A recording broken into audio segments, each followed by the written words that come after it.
उद्धव ठाकरे के बाद गहलोत की बारी है। सचिन पायलट गुट की बगावत की तैयारी है।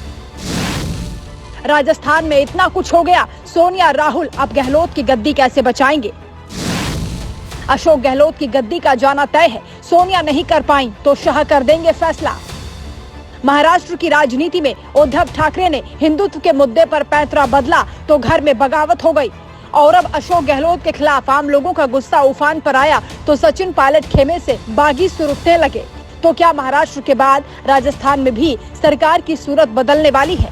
सियासी गलियारों में ये सवाल क्यों उठ रहे हैं, ये हम आपको बताएंगे, लेकिन उससे पहले आपको राजस्थान के मुख्यमंत्री अशोक गहलोत का वो बयान सुनवाते हैं जो उन्होंने अप्रैल महीने में तब दिया था जब उनके इस्तीफे की अटकलें जोर पकड़ रही थी।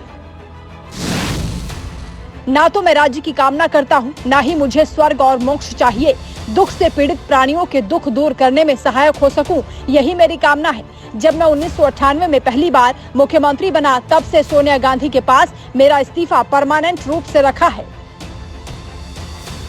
कहते हैं राजनीति में कुछ फैसले समय से लेने पड़ते हैं। जब नुपुर शर्मा के बयान पर विरोध और हंगामा शुरू हुआ तो बीजेपी ने अपना नफा नुकसान नहीं देखा, एक्शन लिया और उन्हें पार्टी से निलंबित कर दिया। कोर वोट बैंक की नाराजगी की भी परवाह नहीं की, लेकिन जब कानून व्यवस्था के मुद्दे पर गहलोत सरेंडर की मुद्रा में नजर आ रहे हैं, तब भी अगर सोनिया गांधी इस इस्तीफे की पोटली को नहीं खोलती तो पार्टी को इसका भारी नुकसान हो सकता है।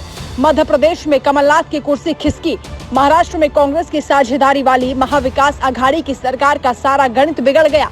अब भी अगर कांग्रेस हाईकमान का ढुलमुल रवैया जारी रहा, बहुसंख्यक आबादी के सवालों का वक्त रहते जवाब नहीं दिया, तो पार्टी के ज्यादातर विधायक कोई रिस्क नहीं लेंगे और पाला बदल सकते हैं, क्योंकि कांग्रेस के अंदर से अशोक गहलोत पर हमले शुरू हो गए हैं।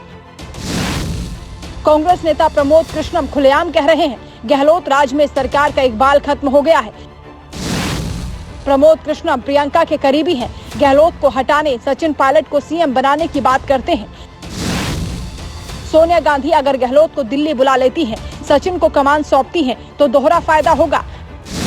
आम वोटरों में संदेश जाएगा, कांग्रेस उनके साथ है, पार्टी के बागी भी ठंडे पड़ जाएंगे, अमन की बहाली होगी।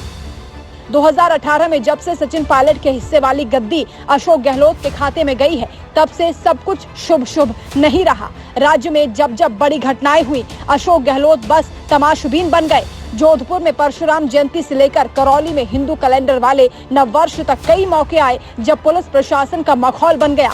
इसी तरह झालावाड़, बारा, डूंगरपुर और टोंक की फाइल खोलकर आम वोटर बैठ गए हैं। कानून व्यवस्था के मसले पर राज्यों की सरकार गिराने का कांग्रेस का पुराना इतिहास रहा है। राज्य रजवाड़ों की भूमि में जो हालात बन रहे हैं, उसमें गृह मंत्री अमित शाह भी कोई बड़ा फैसला ले सकते हैं, लेकिन केंद्र सरकार नहीं चाहती कि अशोक गहलोत या कांग्रेस को विक्टिम कार्ड खेलने का मौका मिले। बीजेपी के चाणक्य तो बस सचिन पायलट के ग्रीन सिग्नल का इंतजार कर रहे हैं। जो ऑपरेशन लोटस 2020 में अधूरा रह गया था, वो 2022 में पूरा हो सकता है। टीम बदलाव।